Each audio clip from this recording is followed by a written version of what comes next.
사도신경으로 신앙고백하겠습니다.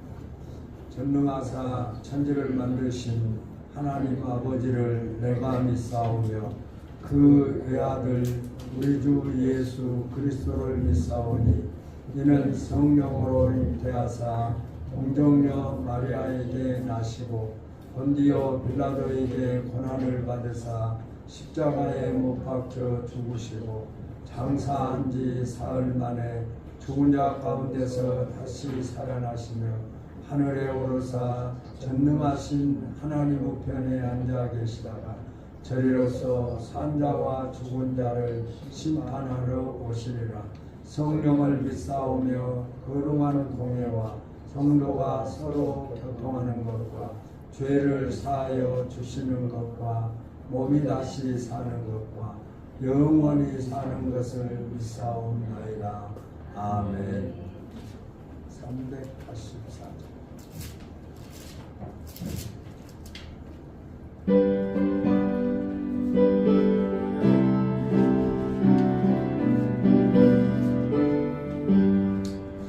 나의 발길 가도록 예수 인도하시니 내 주 안에 있는 복은 어찌으시마리요. 믿음으로 사는 자는 하늘이로 받겠네. 무슨 일을 만나든지 만사형통하리라. 무슨 일을 만나든지 만사형통하리라. 나의 발길 가도록 예수 인도하시니 어려운 일 당할 때도 족한 은혜 주시네. 나는 심히 고단하고 영원 매우 가라라. 나의 앞에서 샘물 나게 하시네. 나의 배반석에서 샘물 나게 하시네. 나의 발길 나가도록 예수 인도하시니 그의 사랑 오직 은히 말로 할 수 없구나. 성령 감화받은 영혼 하늘 날아갈 때에 영영 부를 나의 찬송 예수 인도하셨네. 영영 부를 나의 찬송 예수 인도하셨네. 아멘. 권혁근 집사님 기도하시겠습니다.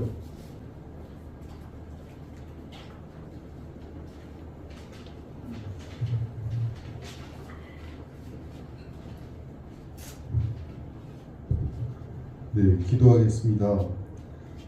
사랑과 은혜가 충만하신 하나님 아버지, 부족한 저희들이 주님의 전에 나와 예배드릴 수 있도록 인도하여 주심을 감사드립니다. 아멘. 하나님 아버지, 세상 곳곳에서 끝나지 않은 전쟁과 자연재해들과 수많은 제약으로 가득한 이 땅에 심판의 주로 다시 오시리라 약속하신 예수님의 말씀에 때가 가까워지고 있음에도 저희들은 현실과 타협하면서 자신의 주장대로만 살아가고 있음을 고백합니다.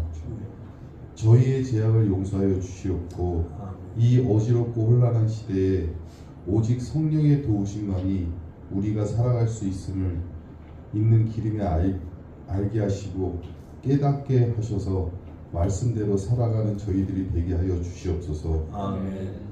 하나님, 지금 우리나라가 몹시 혼란스럽고 어려운 가운데 있습니다. 지도자들에게 지혜와 분별함을 더하여 주셔서 주님의 뜻을 따라 이끌어 나가고 하게 하시고, 이 나라에 주님의 공의가 가득 차게 하셔서 하나님의 평화와 안정을 누리게 하여 주시옵소서. 아멘. 하나님 아버지, 지난 한 해 동안에도 참빛교회를 지켜주심에 감사드립니다. 아멘. 다가올 새해에도 주님의 사랑과 평강이 넘치는 교회가 되게 하시고, 목사님과 모든 성도님들이 주님의 사랑으로 하나 되어 주님이 세워주신 이 교회의 사역을 잘 감당케 하시고, 교회를 통하여 기쁨과 감사가 넘치게 하여 주시옵소서. 아멘. 당에서 세우신 목사님에게 성령의 충만함으로 기름 부어 주시고, 성령의 역사하심으로 말미암아 말씀이 저희 마음에 깊이 새겨지게 하여 주시옵소서. 아멘. 하나님의 말씀을 통하여 생각과 삶이 변하여 주님의 산방과 복음을 전하는 도구가 되게 하시며 인내를 온전히 이루길 원합니다. 아멘. 또한 말할 수 없는 아픔이나 고통이 있다면 회복되는 놀라운 역사가 있게 하여 주시옵소서. 아멘. 찬양과 예배를 위해 헌신하시는 봉사자들을 기억하시고 주님의 사랑과 은혜로 충만하게 하여 주시옵소서. 아멘. 그들의 섬김을 통해 주님의 사랑과 영광이 드러나게 하여 주시고 축복이 넘쳐나게 하여 주시옵소서. 아멘. 2024년 남은 기간 돌보아 주시고 이 모든 말씀 예수님의 이름으로 기도드리겠습니다. 아멘.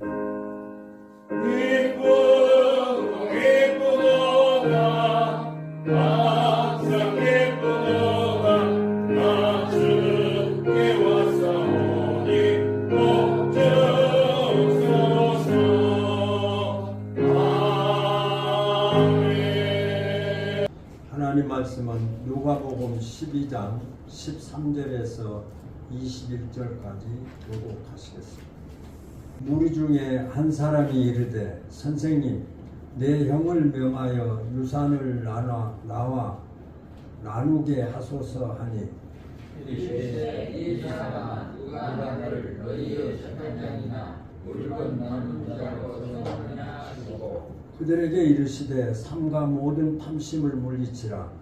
사람의 생명이 그 소유에 넉넉한 데 있지 아니하니라 하시고 또 비유로 저희의 나라를 주시되 한 부자가 그 밭에 소출이 풍성하매 심중에 생각하여 이르되 내가 곡식 쌓아둘 곳이 없으니 어찌할까 하고 또 이르되 내가 너희에게 하리라 내 구원을 더 꺼내시고 내 모든 곡식과 물건을 너희 쌓아두리라.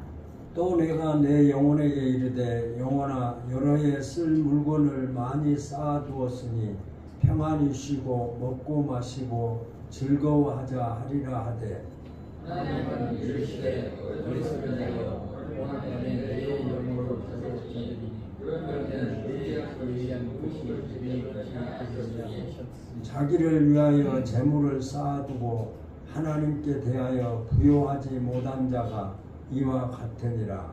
아멘. 찬양하시겠습니다.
예수의 사랑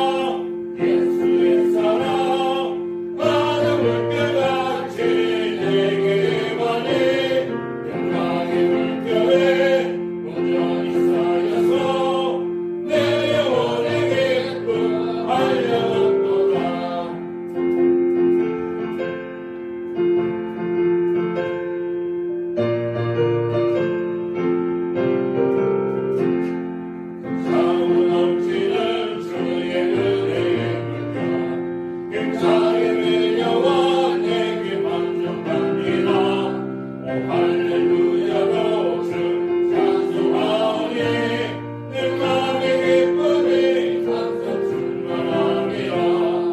예수의 사랑 예수의 사랑 하나물 때같이 내게 임하니 영광의 물결에 분명히 쌓여서 내 영혼의 기쁨 알려놓도다. 아멘. 감사합니다. 예수님은 복음을 전하시면서 무리들과 대화도 하시고 또 말씀을 듣기도 하고 또 말씀대로 문제를 해결해 주시는 예수님이셨습니다. 오늘 본문에서도 어떤 한 사람이 예수님을 찾아와서 자기의 딱한 사정을 예수님 앞에 아뢰면서 엎드리고 있는 것을 볼 수 있습니다. 13절에 보면 선생님 내 형을 명하여 유산을 나누게 하소서. 참 별일을 예수님에게 해결해 달라고 하는 한 사람의 모습을 보게 됩니다. 이 사람의 사연을 보면 부모가 남긴 유산을 나누는 과정에서 형제와 문제가 생겼다는 것이죠. 형이 부모로부터 받은 유산을 그 남은 형제들에게 규정대로 잘 나누어 주었으면 아마 이 한 사람이 예수님 앞에 오지 않았을 것입니다. 그런데 이 유산을 나누는 과정에서 형제가 문제가 생겼습니다.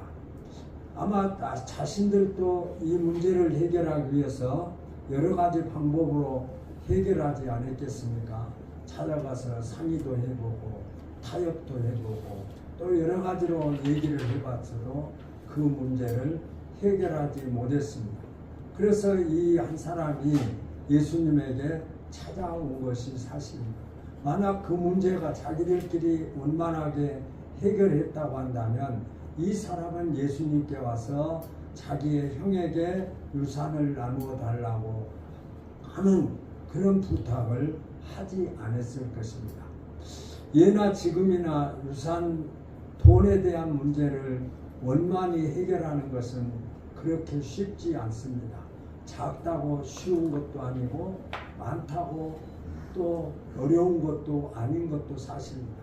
작으면 작은 대로 많으면 많은 대로 그 유산 문제로 자녀들과의 분쟁을 나타내고 있는 현실을 우리는 보기도 합니다. 얼마 전에 우리가 참 깜짝 놀란 것은 최태훈 회장과 노소영 시간에 그 유자로 문제로 얼마나 우리의 마음을 참 그럴 수도 있을까 하는 그런 모습들을 판결에 의해서 나타났던 것들도 볼 수가 있습니다. 그런데 예수님께서는 이 사람의 이야기를 들으신 예수님은 한 비유를 말씀하셨습니다. 그 한 사람에게 그가 요구한 것을 말씀하시지 않고 그 말씀을 들으신 예수님께서는 한 비유로 말씀하셨습니다. 그리고 그에게 말하기를 어찌해서 나를 재산이나 나누는 자로 여기느냐, 재산이나 나누는 자로 여기느냐 하시면서 그 문제를 가지고 예수님 앞에 나온 그 사람을 향해서 책망 비슷하니 말씀하십니다. 그러면서 그 한 사람에게 또 많은 사람들이 에워싸고 있는 가운데 그 많은 사람들에게 예수님께서 또 비유로 말씀하십니다. 어떤 부자가 하루하루 쌓아가는 재물을 보면서 더 창고를 지어야 되겠다. 지금 지어져 있는 창고가 너무나 가득 차 있고 또 앞으로 그 창고에다가 곡식을 쌓을 창고가 더 많이 필요하다. 그래서 이제는 창고를 헐고 그 창고에 곡식을 가두기 위해서, 곡식을 넣어두기 위해서 창고를 더 지어야 되겠다라고 하는 사람이 있었다. 그런데 만약 경우 하나님께서 그날 밤에 오셔서 그 생명을, 내 생명을 찾으면 그 남은 유산, 남은 그 창고에 있는 모든 곡식이 누구의 것이 되겠느냐라고 하면서 예수님께서 비유로 말씀을 하셨습니다. 네가 쌓아두고 또 쌓아두고 창고를 넓혀서 쌓아둔 그것이 오늘 밤 하나님께서 내 생명을 찾으면 그것이 누구것이 되겠느냐라고 예수님께서 물으셨습니다. 예수님께서 이 한 사람의 간구를 들으시고 이 비유로 말씀하신 이유가 무엇일까? 왜 예수님은 전혀 그 한 유산을 나누기 위해서 예수님에게 간청하는 그 사람과 지금 예수님께서 비유로 말씀하신 그 사람과 무슨 연관성을 가지고 있는 것일까? 라고 하는 것입니다. 이 사람의 질문을 들으시고 비유로 말씀하신 예수님의 의미가 있을 텐데 그 의미가 무엇일까? 라고 하는 것입니다. 이 사람의 문제와 이 비유가 무슨 연관이 있겠습니까? 예수님은 비유에 등장한 부자를 가리켜서 어리석은 자, 그 부자, 자기가 창고에 가득 채워놓고 또 더 넣을 곳이 없어서 창고를 헐고 다시 짓고 그렇게 부유한 그런 가운데서 이제는 놀고 먹자, 마음껏 먹고 마시면서 즐기자 했다고 한들 그날 밤에 하나님께서 내 생명을 데려가시면 그것이 무엇이 되겠느냐고 말씀하신 예수님의 의미가 무엇인가 라고 하는 것입니다. 무슨 연관성을 가지고 있는가 라고 하는 것입니다. 그렇다면 지금 형과 재산 분할 관계를 예수님을 찾아온 이 사람을 향하여서 어리석은 자라고 간접적으로 말씀하신 것이 사실입니다. 그 사람에게 직접적인 유산을 나누어 주겠다 안 나눠주겠다 형제가 말하겠다 말한 것도 아니고 보면 예수님께서 정확한 답을 그에게 주시지 않았고 그도 너도 어리석다고 하는 것을 또 탐심이 가득한 자라고 하는 것을 그 비유를 통해서 그에게 간접적으로 알게 되는 것이죠. 알려주는 것입니다. 이 사람이 어리석은 사람이 아닙니다. 어찌 보면 한 사람이 예수님께 찾아와서 내 유산을 그 형이 나누어 주게 해달라고 부탁하는 이 사람에게는 어찌 보면 모든 문제를 해결할 수 없는데 예수님은 해결할 수 있다고 하는 믿음을 가지고 있는 이 사람의 모습을 볼 수가 있고 또 이 사람이 만약 경우 자기가 유산을 나누어 받아야 되는데 그 유산을 나누어 받지 못했다면 그 못한 상태로 있는 것이 정당한 거냐, 내게 돌아올 분깃을 내가 받는 것이 마땅하지 않느냐라고 하는 그런 엇갈림의 문제가 있을 수도 있을 것입니다. 그런데 예수님은 그 사람의 모습을 보면서 그도 어리석은 자고 부자도 어리석은 자다 라고 예수님께서는 말씀하고 계신 것을 볼 수 있습니다. 자신의 것을 빼앗기고 아무것도 하지 않는 자가 어리석은 자라고 하는 것이 우리 일반적인 의견입니다. 네가 당당하게 내 분깃을 찾아올 수 있는 권한이 있고 그것이 내 것인데 어찌해서 형에게 뺏기고 그것을 잠잠하고 있어 하는 것이 일반적인 의견이고 또 그렇게 형에게 유산을 남겨달라고 간청하는 그 동생이 잘못되어졌다라고 평가할 수는 없을 것입니다. 형제에게 돌아갈 몫을 주지 않고 형제간의 우애를 깨뜨리고 주변에 눈살을 찌푸리고게 한 이 사람의 형이 진짜 어리석은 자시 사실입니다.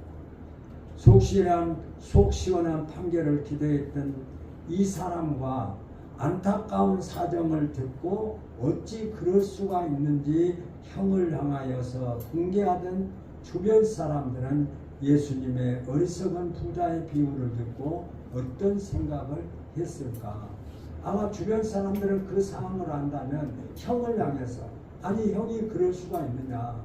아니 부모가 유산을 남겼으면 그걸 규정대로 또 유언대로 그렇게 나누어 주는 것이 마땅한데 왜 그렇게 나누어 주지 않는 그를 향해서 그 상황을 알고 있던 사람들은 아마 무엇이라고 했을까라고 하는 것을 우리는 생각해 볼 수가 있습니다. 본문을 자세히 보면 예수님의 직접적인 판결이 없습니다. 이 사람이 잘못한 것인가 저 사람이 잘못한 것인가 예수님의 판결은 없었습니다. 정말로 예수님은 이 사람을 어리석은 자에게 이 사람의 문제를 등한시하고 있는 것일까? 그러나 예수님은 그러신 분이 아닙니다.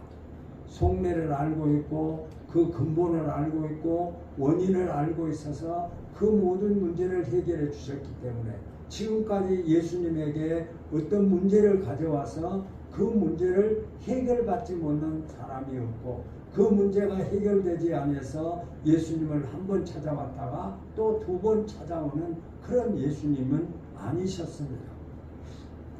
예수님의 해결은 일시적인 것이 또 아닙니다. 예수님은 근본적인 원인을 파헤쳐서 완전한 해결을 주신 분이 예수님이십니다. 예수님의 해결을 경험한 자들은 같은 문제로 예수님을 찾아온 적도 없습니다.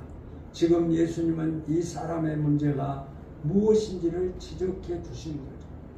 그 형의 유산과 동생의 유산, 그 유산을 나누어 달라고 간청을 하는 그 동생에게, 그 형에게 그 근본을 그 예수님께서 가르쳐 주고 있는 것을 볼 수가 있습니다. 지금 예수님은 이 사람의 문제가 무엇인지를 지적하고 있는 것입니다. 그 분쟁을 하고 형과 동생과의 분쟁 그 관계를 통해서 예수님께서는 근본을 그 무엇인지를 문제가 무엇인지를 그들에게 지적하고 계십니다. 이 사람과 형 모두 어리석은 자가 맞습니다. 유산을 나누어 달라고 예수님에게 부탁한 자나 또 자기의 소유가 넉넉해서 이제는 더 쌓을 곳이 없어서 기존 창고를 헐고 새로 창고를 더 넓혀야 되겠다. 그래서 이제 내 마음껏 먹고 마시고 즐기자 하는 그 자나 동일하게 어리석은 자라고 하는 예수님의 판결을 말씀합니다. 지금 예수님은 이 사람에게 무엇인지 문제를 지적해 주었습니다. 이들의 어리석음은 재물에 대한 욕심으로 인하여 분별력을 상실했기 때문입니다. 유산을 받지 못한 둘째 아우가 예수님에게 그 문제를 해결해 달라고 하는 그 속내는 탐심의 문제입니다. 만약 경우 형이 탐심을 가졌더라도 동생이 탐심을 버렸다고 한다면 그 문제는 예수님에게까지 또 서로 분쟁을 통해서 해결하지 못한 문제가 나타나지 않았을 것입니다. 그런 문제가 해결되지 않고 있는 것은 탐심 때문입니다. 그래서 한 사람도 탐심으로 말미암아 형에게 유산을 남겨달라고 했고 그 형도 탐심으로 말미암아 동생에게 원만한 유산을 나누지 못한 것으로 말미암아 그들에게 분쟁이 일어났다. 그러므로 말미암아 그들에게는 이제 그 탐심으로 말미암은 것이다. 그러므로 형도 또 부자도 다 어리석은 자다라고 말씀하고 있는 것을 볼 수가 있습니다. 이들의 어리석음은 재물에 대한 욕심으로 인해서 분별력을 상실하기 때문입니다. 탐심으로 분별력을 상실한 사람은 내일을 기대할 수가 없는 것이죠. 탐심은 그저 오늘의 현실에 돼 있고 내일의 어떤 문제가 어떻게 우리에게 주어지는지 오늘의 문제에 탐심으로 말미암아 모든 사람들과의 관계가 삐뚤어지는 그런 삶을 살아가게 되는 것도 사실입니다. 이 사람과 형 모두 어리석은 자입니다. 이들의 어리석음은 재물에 대한 욕심이었습니다. 탐심으로 분별력을 상실한 사람이 어리석은 자입니다. 이들에게는 내일을 기대할 수 없는 것이죠. 그저 오늘 내 배를 채우고 오늘 내 창고를 채우기 위해서 그것 때문에 눈물을 흘려야 하고 그것 때문에 어려움을 당한 사람들, 내일의 삶이 어떻게 전개되든지 간에 내일의 결과가 어떻게 나타나든지 간에 오늘 내 탐심을 채우려고 하는 그런 자들을 향해서 예수님은 어리석은 자다라고 말씀하고 있습니다. 내일을 가로막는 최고의 적은 탐심과 욕심입니다. 탐심은 내일을 여시는 하나님과의 관계, 내일의 동역자들인 사람과의 관계를 무너뜨리는 무서운 사탄의 도구입니다. 탐심은 이렇게 동역자들을 파괴하고 관계를 무너뜨리고 사탄의 도구가 탐심이라는 거죠. 그러므로 탐심은 소중한 관계를 파괴하고 있는 이 사탄의 모습을 본문을 통해서 우리가 볼 수 있습니다. 이들은 어리석은 자가 맞습니다. 왜냐하면 형제간의 예의와 질서도 무시했습니다. 형에게 유산을 말하지 아니하고 예수님께 말하는 것은 동생으로서 형에 대한 예의를 저버린 것이죠. 또 형 입장에서 보면 동생에게 그 예의를 저버림으로 말미암아서 동생과 형과의 관계가 깨어지고 형과의 관계가 깨어짐으로 말미암아서 그들에게는 예의나 질서가 파괴되어져 한 가정이 파괴되는 모습을 볼 수가 있습니다. 그래서 예수님께서는 형제간의 예의와 질서를 무시한 그들을 향해서 너희들은 어리석은 자다라고 말씀합니다. 평생 함께해야 될 형제 즉 동역자를 잃은 것이죠. 평생 함께해야 될 자들인데 평생 함께하고 함께 만나고 함께 즐거워하고 함께 슬퍼해야 될 가족들, 또 우리가 생활을 하면서 함께하는 모든 사람들과의 관계에서 그 관계를 떠나버린다고 한다면, 형제와 관계가 떠나고 이웃과의 관계가 떠나버린다고 한다면 그것은 어리석은 자다라고 말씀합니다. 또 탐심은 타락으로 떨어뜨리게 합니다. 탐심으로 말미암아서 정상적인 모습이 유지되지 못하고 타락의 길로 가게 되는 것입니다. 다른 사람보다 더 가지려는 이유가 놀고 먹으려는 이유 때문인 것입니다. 내가 많이 가지려고 하고 남보다 먼저 가야 되고 남보다 많은 것을 소유하기 위해서는 내가 일하지 않고 먹기 위한 그런 근본이 그런 데서 나오기 때문에 결과적으로 어리석은 자임을 틀림없이 말씀하고 있습니다. 이런 타락으로 말미암아서 그 타락으로 떨어지는 모습이 탐심입니다. 탐심 그 자체를 버리지 못하면 어리석은 가운데 머물게 되고, 어리석은 자는 탐심으로 말미암아서 그 타락의 길로 떨어지는 것이죠. 타락으로 떨어지게 되는 것이죠. 그래서 서로 더 많이 차지해서 더 많은 시간을 놀고 먹으려고 다투고 있으니 이보다 더 어리석은 자가 어디 있겠는가라고 하는 것이죠. 그리고 탐심은 내세를 잃어버리게 합니다. 내일의 삶이 우리 인생의 삶입니다. 우리 많은 대화 가운데 이런 표현들을 합니다. 돈보다는 건강이 더 좋고, 좋고 건강해야 되고 건강보다도 영혼이 더 중요하다 이런 표현을 합니다. 그런데 우리는 사실은 건강을 잃어버렸을 때 돈으로 해결하려고 하는 어떤 것도 해결되지 않는 것도 사실입니다. 또 우리의 육체가 우리의 내세의 삶, 영원한 삶이 우리에게 가장 중요한데 오히려 우리는 가장 중요한 영혼의 문제를 소홀히 하면서 육체와 돈에 더 우리의 마음을 쏟고 있는 것도 사실인 것이 사실입니다. 이들은 탐심으로 말미암아 내일 내세 영혼의 문제를 전혀 관심이 없습니다. 내일의 삶, 지금 하나님의 역사 속에서 오늘은 내가 살고 있지만 내일은 하나님의 시간이고 하나님의 방법대로 하나님의 주권대로 움직이고 있는데 그 내일에 대한 것도 자기 것인 것 마냥 살아가고 있는 사람들이 많이 있는 것도 사실입니다. 영혼의 문제를 전혀 관심이 없는 거죠.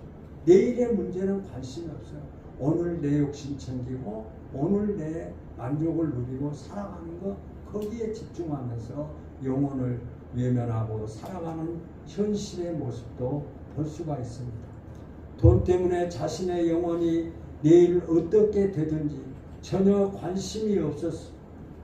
이들의 관심은 먹으나 말거나 먹든지 마시든지 오직 돈에 사로잡혀 살아가는 자들입니다.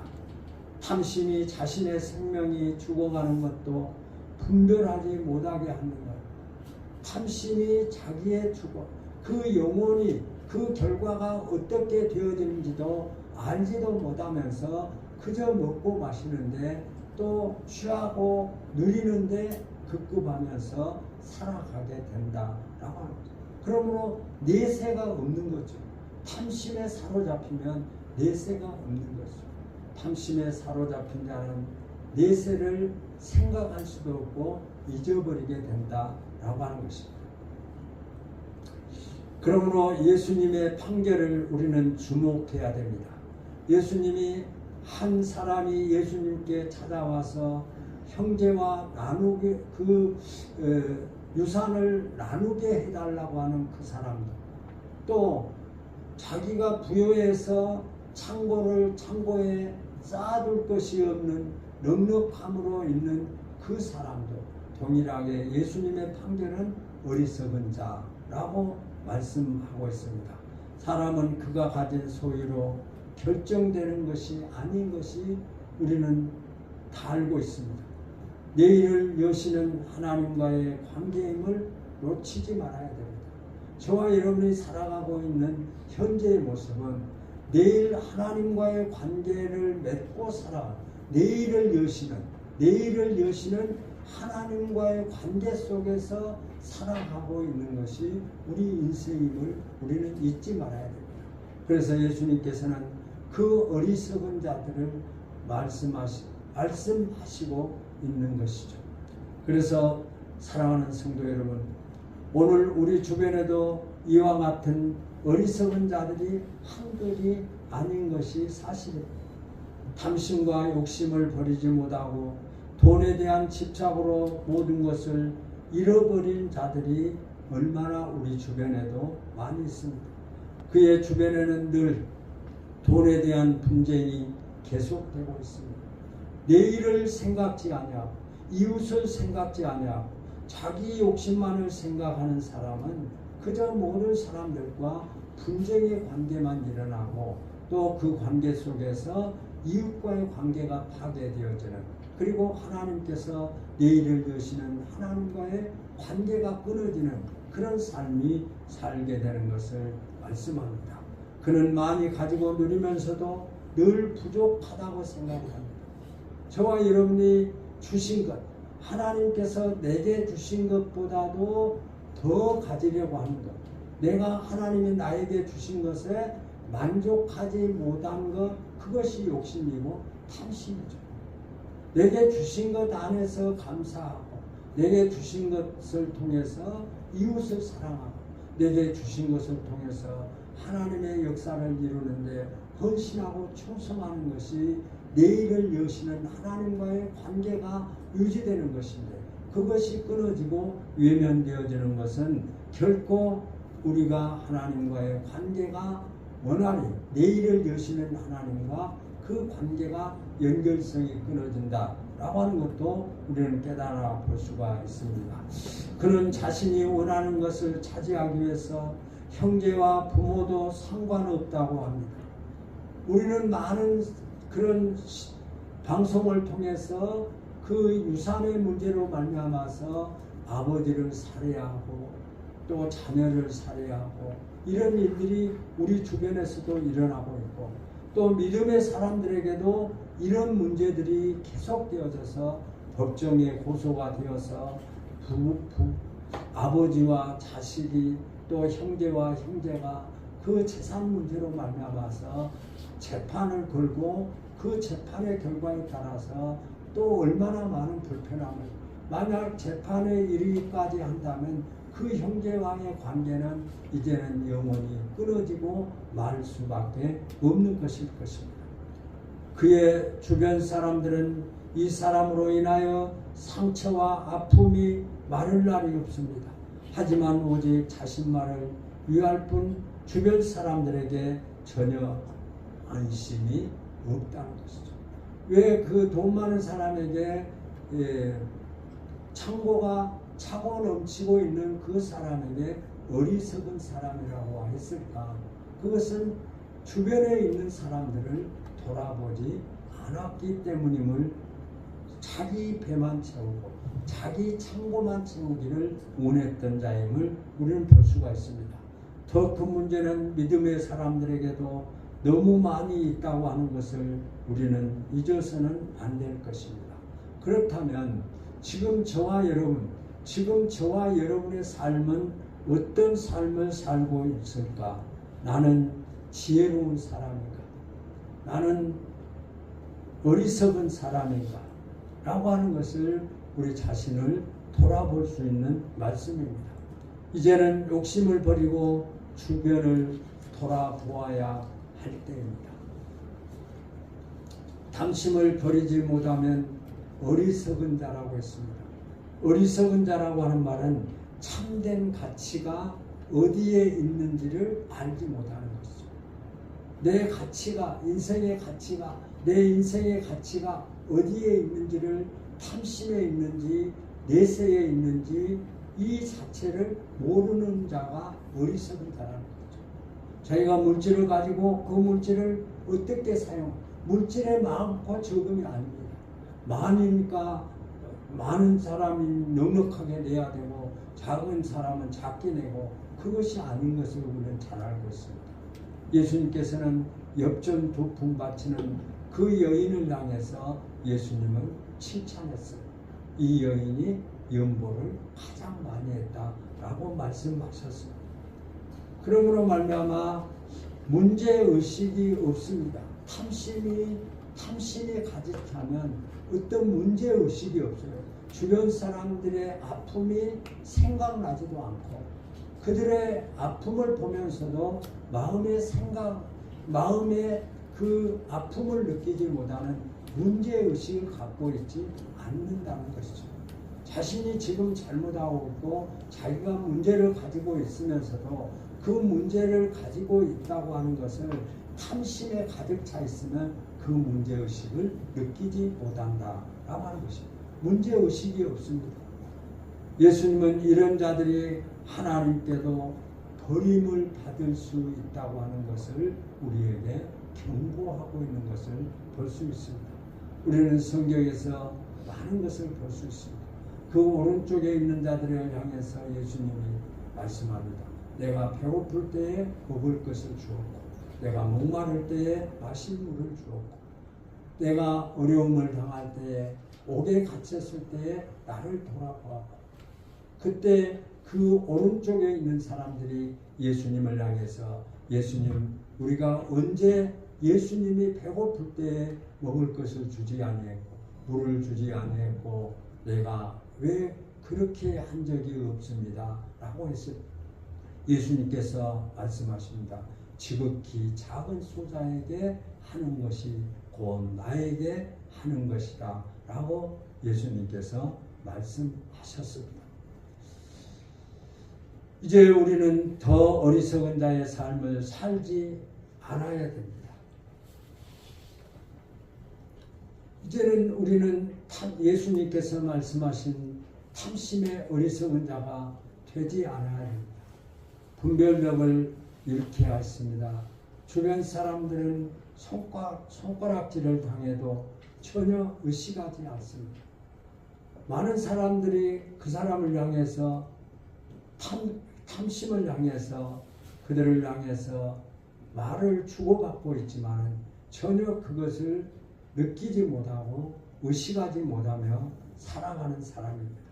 예수님은 이런 자들이 하나님께도 버림을 받을 수 있다고 하는 것을 말씀합니다. 이제는 우리는 더 어리석은 자의 삶을 살지 말아야 됩니다. 사람의 생명 가치가 그 소유의 넉넉함에 있지 아니하냐. 그 생명, 사람의 생명, 내가 살았다고 하는 존재, 내가 이 땅에 왔다가 하나님의 부르심을 받고 천국에 이르는 그 기간 동안에 우리는 소유의 넉넉함에 있지 아니하고 서로 이웃을 사랑하고 내 형제와 우애하고 나를 통해서 어려운 사람들이 또 고난을 당한 사람들이 그 고난을 통해서 또 위로를 받고 이런 삶이 성도의 삶이고 이런 삶이 우리가 지켜야 할 삶입니다.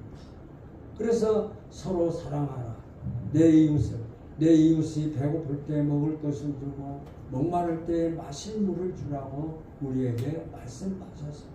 그런데 탐심을 가지고 있으면 이 마음을 느끼지 못하고 이 감정을 느끼지 못하고 아픈 사람이든 고난 속에 고통을 당한 사람이든 그 사람들과는 나와 관계없이 나도 코가 석자인데 하면서 외면하는 것은 어리석은 자의 삶임을 우리에게 말씀하고 있습니다. 우리는 이제는 탐심과 욕심의 노예로 살지 말아야 됩니다. 돈만 생각하는 어리석음에서 우리는 벗어나야 합니다. 믿음의 눈으로 자신의 모습을 돌아보십시오. 이제는 내 가치를 가지고 내 주관성을 가지고 나를 돌아보지 말고 믿음을 가지고 하나님의 말씀을 가지고 내 자신을 돌아보면서 나는 과연 이웃을 향해서 나는 과연 내 형제를 위해서 나는 과연 내 부모를 위해서 어떤 모습으로 비춰지고 있는가 라고 하는 것입니다. 하나님의 말씀을 비추어서 내 자신을 믿음을 가지고 나를 돌아보자 라고 하는 것입니다. 내가 앞세우고 사는 것이 무엇인지를 믿음으로 바라보아야 됩니다. 정말 내 삶이 목적이 내가 무엇인가, 내가 왜 살아야 되고 내가 왜 다른 사람을 위해서 내가 헌신해야 되고 이웃을 향해서 탐심을 버리고 그들과 사랑을 나누어야 되는가 하는 그 이유는 우리에게 미래가 있기 때문인 것이죠. 내일이 없다고 한다면 오늘 멋대로 살아도 되겠죠. 오늘 죽어버리면 그만인데 오늘 살다가 내 삶 끝나면 그만인데 그러나 저와 여러분들에게는 분명하게 오늘이 있는 것이 아니라 오늘에 살고 있지만 내일을 열어가는 삶을 살고 있는 자들이고 내일을 여는 삶이 우리가 나아가야 할 세상이고 나아가야 될 하나님의 역사임을 우리가 깨달아야 될 줄로 믿습니다. 그러므로 믿음의 눈을 떠서 지금 내가 하는 일을 돌아보시기 바랍니다. 과연 여러분 2024년도 얼마나 내가 내 이웃을 향해서 내가 사랑의 손길을 펼쳤을까? 그저 내 욕심만을 챙기고 나만을 생각하며 살아오지는 않았는가 라고 하는 것입니다. 또 무엇보다도 나와 끝까지 함께할 자들은 부모와 형제입니다. 조금 기분 나쁘다고 물질 때문에 마음이 틀어지고 또 그 여러 가지 문제로 또 이렇게 갈등을 일으켜서 형제와 또 부모와의 관계가 이렇게 멀어지고 있는 그런 모습을 볼 수가 있습니다. 처음부터 그렇게 된 것이 아니고 탐심이 점점 넓어지면 그 결과가 주어진다고 하는 것도 우리는 이를 깨달아 봅니다. 이들을 탐심 때문에 놓치는 어리석음에서 벗어나야 됩니다. 나누어야 할 것이 있다면 우리가 작은 것이라도 나누어 주기를 원합니다. 우리는 매년마다 성탄절 헌금을 이렇게 작은 것이지만 우리의 정성을 모아서 그 힘들고 어려우신 분들에게 큰 힘이 되어 질는지는 모르지만 우리가 정성을 다해서 기도하고 이 사랑의 마음을 전하는 그 사랑의 마음을 전하기 위해서 성탄 다음 2월 25일, 12월 25일 수요일입니다. 이제 성탄 예배를 드리면서 헌금된 헌금을 작든 많든 그것을 이웃에게 이렇게 힘들고 어렵게 사랑하는 이웃에게 예수 그리스도의 사랑으로 예수 그리스도의 탄생의 기쁨으로 그들에게 이 물질을 전달하고 있습니다. 12월 25일 예배를 드리면서 여러분이 지금까지 2024년도에 하지 못했던 것이라고 할지라도 금액을 따지지 마십시오. 내 형편대로 그런 이웃을 돕겠다고 이웃을 돕는 마음으로 드리는 것을 하나님은 기뻐하실 줄로 믿습니다. 그러므로 나누어야 할 것이 있으면 나누어야 됩니다. 섬겨야 할 것이 있다면 당장 섬기셔야 됩니다. 부모와 자식과의 관계, 형제와 형제의 관계가 원활하지 못한다고 한다면 미루지 말고 지금 당장 그 관계를 회복하고 하나님이 기뻐하시고 하나님이 원하시는 그런 아름다운 성도의 삶이 저와 여러분들의 삶이어야 된 줄로 믿습니다. 하나님께 드려야 할 것을 소홀히 해서는 안 됩니다. 우리는 물질 때문에 많은 하나님의 뜻과 일치하지 못한 신앙생활을 하고 인생의 삶을 사는 것도 사실입니다. 하나님 앞에 드려야 할 것, 하나님과의 관계, 복을 주시는 분이고 우리의 미래를 열어가시는 하나님인데 그 하나님의 뜻에 맞는 삶을 살아야 되는 것이 사실입니다. 그래서 하나님께서는 우리에게 하나님께 드려야 할 것이 무엇이라고 하는 것을 이미 가르쳐 주셨어요.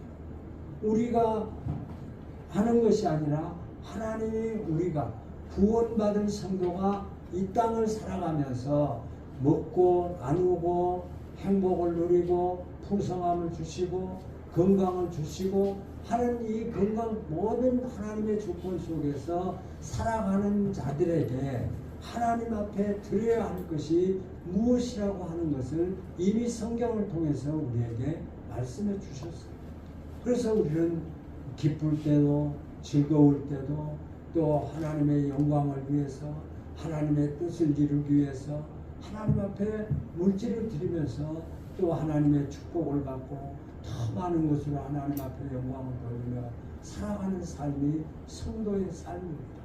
저와 여러분들이 비록 작은 것일지라도 작다고 생각하지 마시고 이 작은 것이 기도를 통해서 드려지고 그 드려진 것을 통해서 하나님의 이름으로 그들에게 사랑으로 전할 때에 그것을 통해서 그들이 위로를 받고 그것을 통해서 자기들의 인생이 새로워진다고 한다면 얼마나 큰 보람된 일이고 하나님이 원하시는 일일까라고 하는 것이죠.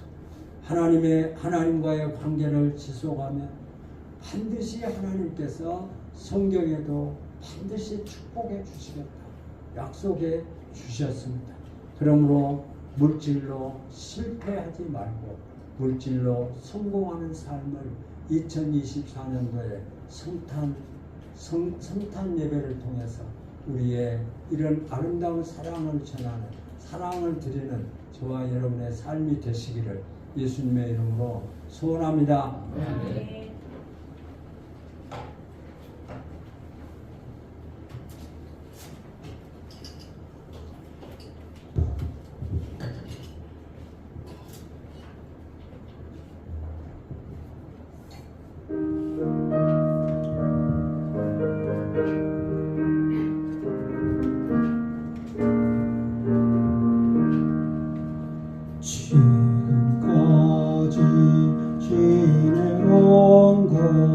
주의 크신 은혜라 한이 없는 주의 사랑 어찌 이루 말하랴 자나깨나 주의 손이 항상 살펴주시고 모든 일을 주 안에서 형통하게 하시네 몸도 마음도 연약하나 세임받아 살았네 물붓듯이 부으시는 주의 은혜 족하다 사랑 없는 거리에 나 험한 산길 헤맬 때 주의 손을 굳게 잡고 찬송하며 가리라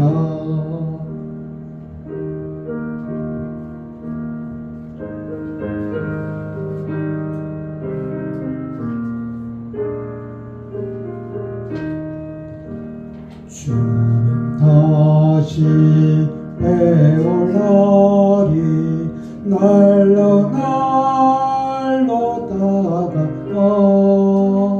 무거운 짐 주께 맡겨 벗을 날도 멀잡네 나를 위해 예비하신 고향 집에 돌아가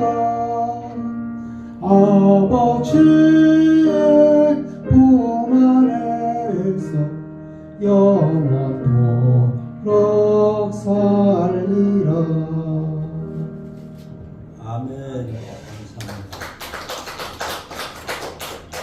최문자 집사님 11조 드렸습니다. 감사한 군 목사과정에서 공도이 권사님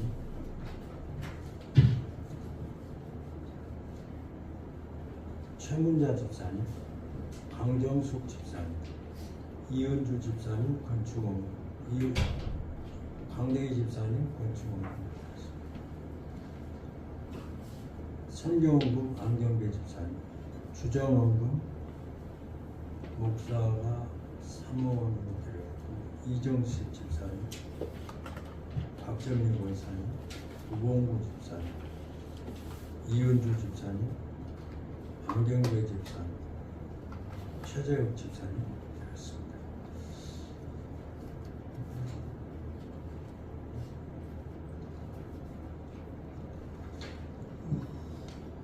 12월 25일이 내일 모레 수요일이죠. 내일 모레 수요일 날 주일 예배와 똑같이 10시 반에 시작해서 1시간 정도 드리게 됩니다.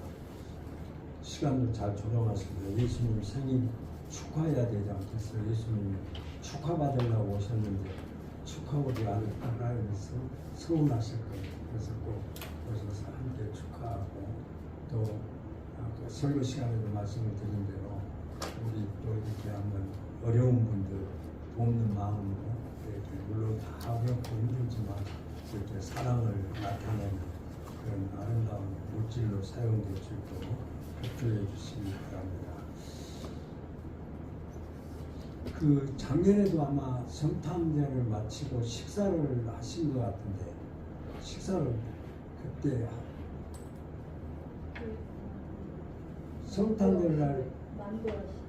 성탄절날 다 참석되시나요? 못 오실 분 있어요? 그럼 성탄절날 식사하고 1월 1일날 만두로 오면 그렇게 하는 게 아니에요?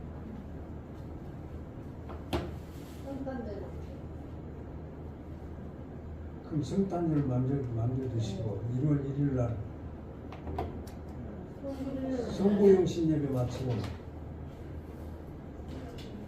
송건영 신입에는 마치고는 그냥 가는 집을 네. 집에 얼른 가시겠다. 그러면 11월 차가 예. 차가 있어서 1월 1일 날도 식사를 하셔도 됩니다. 지하철이 다 끊기니까 빨리 가다. 예. 그럼 시간을 한번 잘 맞춰 보겠습니다. 오늘. 네, 그렇게 하겠습니다. 이제 금년 마지막이 한 달 남았습니다. 한 주 남아있죠. 그래서 한 주 동안 2024년도 이렇게 잘 생각해 보시고 또 2025년 하나님께서 주실 축복의 말씀 이제 다음 주에나 더 있을 것입니다. 감사함을 넘치게 하라. 감사함을 넘치게 하라. 이 감사함의 모든 것이 다 있더라고요. 축복도 감사에 있고 또 성장도 감사에 있고 또 성숙도 감사에 있고 사랑도 감사에 있고 모든 것이 감사 안에 있어서 감사함을 넘치게 하라 라고 하는 제목으로 2025년도를 시작하는 겁니다. 위에서 기도 많이 하시고 함께 하시기를 바랍니다. 기도하겠습니다. 전능하신 하나님 감사합니다. 오늘 또 변함없이 우리를 외면하지 아니하시고 우리를 내쳐버리지 아니하시고 사랑해 주셔서 주님의 몸된 교회로 불러주셔서 성령을 통해서 하나님의 말씀을 깨닫게 하시고 우리의 마음속에 결단할 수 있도록 축복하시니 감사합니다. 하나님 부모와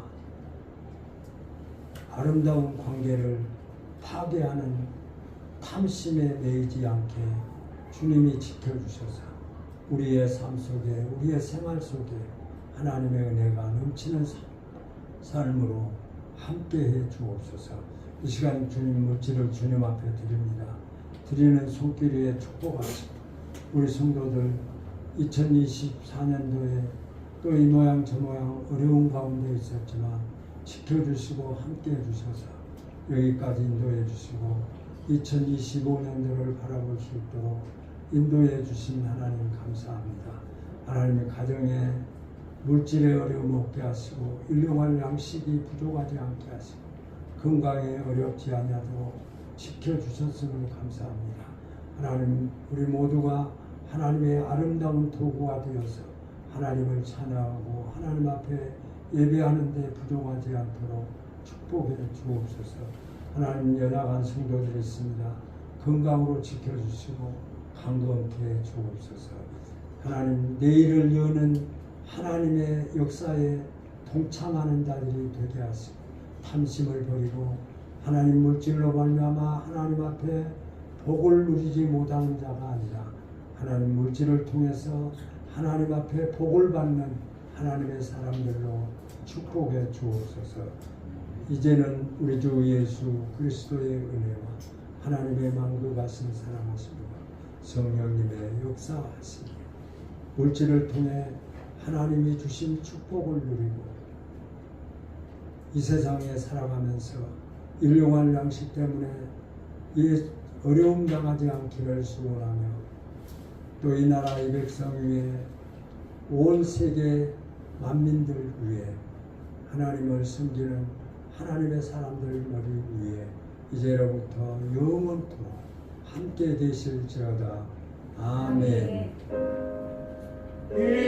기쁘도다 기쁘도다 항상 기쁘도다 나 주께 왔사오니 복 주옵소서.